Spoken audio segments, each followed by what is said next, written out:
Hey everybody, Tim here with today's review of Doctor Who story number 112, Full Circle.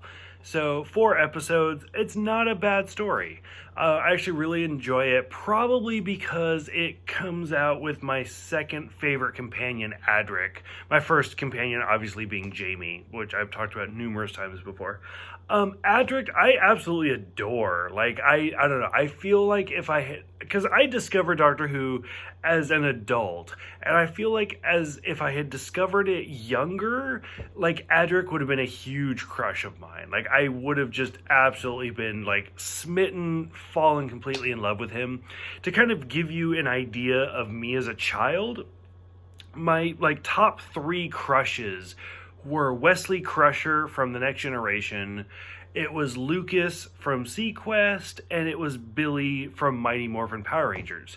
So I clearly kind of have a type. It's usually like the nerdy kind of guy.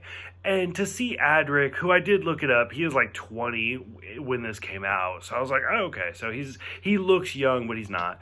And like, so to meet Hines, the actor who plays Jamie, is number 1 on my list to ever do. Matthew Waterhouse is definitely like number 2. Like I would love to meet him at some point. And so I don't know. I know a lot of people don't like Adric, but I really do like him. I think he's a lot of fun. And I don't know, he's the super smart kid, so that's probably what I identify with. The overall story is not bad. It's kind of interesting, but it's a little bit dragged out, where the Doctor and Romana are summoned to Gallifrey.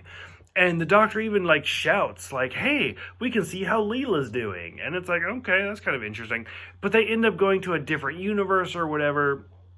And we see this different population where the Doctor looks at his scanners and it says Gallifrey, but you go out the doors and it's clearly not.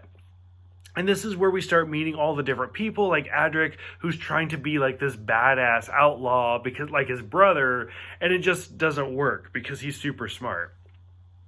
We meet like the spiders, which are just like this weird, it's terrible editing where it jumps to Romana's face, and the swamp monsters and stuff like that.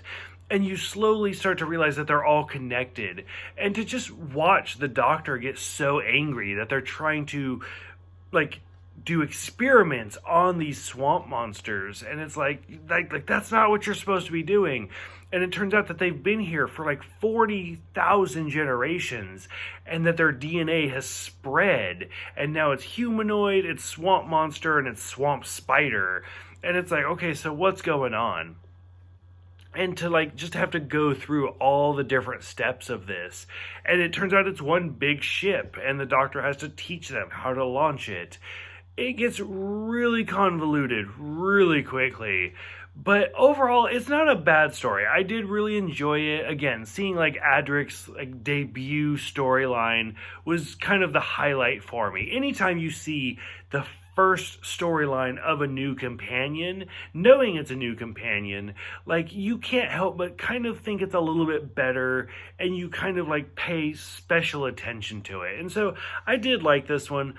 The one thing that actually kind of stood out to me that's kind of weird is I feel like Tom Baker is getting a lot thinner, because especially in the last part of the story where he takes off the hat and he takes off the scarf, he looks super thin. Like I was like, oh, that's kind of odd. So I don't know, maybe I'm used to just all the curls in his hair and the hat and the scarf and everything, but when you take it all off, I was like, oh, he kind of looks like he's been doing this for several years now, so you can kind of tell we're starting to get to the end. So I'm curious what you guys think. Go ahead, let me know, and I'll see you guys next time for State of Decay.